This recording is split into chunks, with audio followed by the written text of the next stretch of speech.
Selamat malam, salam sejahtera. Belum habis lagi tentang skandal LCS yang tak siap-siap, skandal 9 bilion kapal perang tak siap-siap. Kini timbul pula skandal yang terbaru yang lebih mengejutkan Malaysia. Aku fikir sampai bilalah skandal ini nak habis. Tak habis-habis skandal ini. Ialah skandal ini mungkin semuanya sudah tertidur, sudah tersimpan, tak tahu lagi nak simpan mana, akhirnya keluarnya dengan sendirinya. Kali ini pula timbul pula skandal terbaru, yaitu skandal OPV. Wow, apakah skandal OPV ini?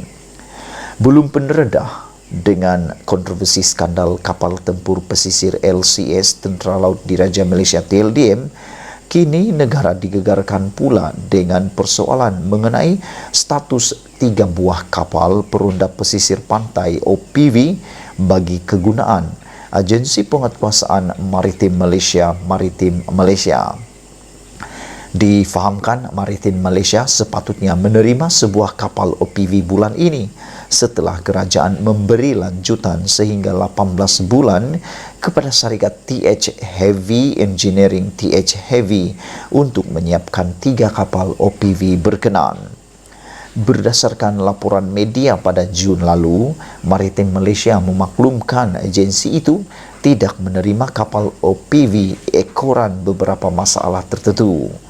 Walau bagaimanapun, katanya Kementerian Dalam Negeri KDN telah memberi jaminan bahawa agensi itu akan menerima sekurang-kurangnya sebuah kapal OPV pada tahun ini. Laporan media itu turut memaklumkan TH Heavy yang diklasifikasikan sebagai PN17 kini menanggung kerugian terkumpul RM629.8 juta dan hutang sebanyak RM165 juta, namun memiliki aliran tunai RM27.5 juta untuk membantunya menyiapkan kapal OPV berkenan. Aduh, skandal ni tak habis-habis. Semuanya mengalami kerugian. Justru, berbagai persoalan timbul mengenai kemampuan TH Heavy untuk menyiapkan 3 kapal OPV seperti yang dijanjikan. Sementara itu, penganalisis pertahanan Zaki Salih berpandangan kelewatan Maritim Malaysia menerima kapal OPV seperti yang dijanjikan memberi kesan kepada fungsi agensi itu untuk mengawal perairan negara dengan berkesan.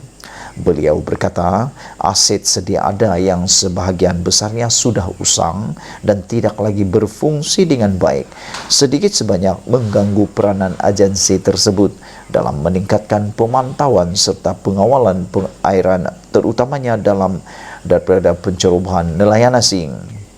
Kebanyakan kapal maritim Malaysia adalah kapal lama bekas kegunaan Polis Diraja Malaysia PDRM dan Tentera Laut Diraja Malaysia TLDM yang sudah berusia hampir 30 tahun hingga 40 tahun. Jadi, kalau ada OPV boleh berlayar lebih lama, sudah pasti dapat mengekang pencerobohan, katanya lagi. Contohnya, bot perunda sedia ada boleh berlayar hanya 4 hari sahaja dan pada hari kelima perlu pulang semula ke pangkalan untuk mendapatkan bekalan. Sudah pasti miss ronda, katanya. Kalau ada kapal induk, mereka tidak perlu pulang ke pangkalan. Walaupun maritim masih boleh berfungsi dengan instrumen yang lain, misalnya helikopter, tetapi kapal OPV ini penting dan sangat diperlukan dalam keadaan sekarang, katanya lagi. Dalam pada itu, Zaki berkata kelewatan pembinaan OPV tidak sepatutnya berlaku kerana TH Heavy telah diberi satu tempoh yang lama untuk menyiapkan kapal-kapal berkenaan. Kita tidak mahu berlaku seperti mana nasib TLDM dalam isu kapal tempur pesisir LCS kerana ia amat mendukacitakan. Maritim Malaysia difahamkan amat memerlukan OPV kerana kapal ini besar dan boleh berlayar untuk jangka masa lebih lama kerana fungsinya sebagai kapal induk kepada kapal kecil lain. Kapal-kapal OPV ini merupakan sebagian hasrat kerajaan untuk memperkasakan kedaulatan maritim negara, ujarnya lagi. Itulah dia isu paling hangat malam ini. Belum pun selesai skandal LCS, kini timbul pula skandal OPV. Apa nak jadi kepada pertahanan Malaysia, aku pun tak tahulah. Semoga semua orang yang bertanggung jawab ini cepat-cepatlah dihukum supaya isu ini tidak berulang lagi. Malaysia kita punya, kita jaga sama-sama. Kita jumpa lagi, bye-bye. Selamat malam, salam sejahtera. Isu yang paling menggemparkan Malaysia hari ini bukan sahaja yang melibatkan kekalahan Najib di Mahkamah Persekutuan. 2 kali Najib kalah hari ini. Aku dah ulas panjang lebar tentang hal itu dalam channel ini dan dalam konten terdahulu. Tapi isu yang lebih hangat malam ini juga melibatkan skandal RM9 bilion melibatkan kapal perang LCS Malaysia yang tak siap-siap lagi walaupun telah habis 6 bilion dibayar oleh kerajaan Malaysia. Satu kapal pun tak siap lagi walaupun ramai penyokong-penyokong kepada skandal ini mengatakan bahawa cerita itu bukan kapal halimunan. Memanglah kita nak cerita bukan tentang kapal yang tiada. Kita cerita kapal yang tak siap-siap lagi kerana Mesir sudah menyiapkan kapal mereka dalam masa 29 bulan. Malaysia lebih daripada 10 tahun tak siap-siap lagi. Ditanya kepada Najib apa yang perlu dijawab Najib.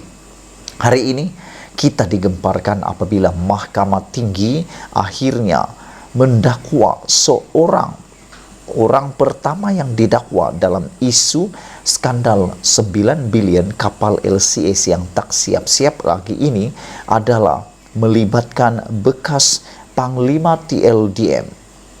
Apabila telah didakwa di mahkamah hari ini, walau bagaimanapun bekas Panglima TLDM ini mengaku tidak bersalah atas 3 tuduhan CBT. Bekas pengarah urusan Boston Heavy Industry Corp BHIC Tan Sri Ahmad Ramli Muhammad Noor hari ini didakwa menyalahgunakan jawatannya dengan menawarkan kontrak bagi perolehan RM9.3 bilion kapal tempur pesisir pantai oleh Boston Naval Shipyard Sdn Bhd LCS. Ahmad Ramli didakwa di Mahkamah Session Kuala Lumpur atas 3 pertuduhan pecah amanat jenayah CBT mengikut Seksyen 409 Kanun Keseksaan. Beliau mengaku tidak bersalah dan minta dibicarakan. Katanya ketika pertuduhan dibacakan di hadapan Hakim Suzana Hussein. Pihak pendakwaan mencadangkan ikat jamin ditetapkan RM500,000 dan tertuduh menyerahkan pasportnya kepada mahkamah yang dibenarkan oleh hakim.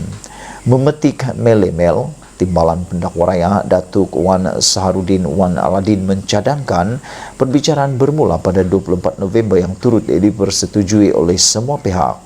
Ahmad Ramli yang juga pengerusi jawatan kuasa pemandu LCS didakwa menyalahgunakan kedudukannya sebagai pengarah BNS dengan menawarkan kontrak kepada syarikat tanpa kelulusan lembaga pengarah.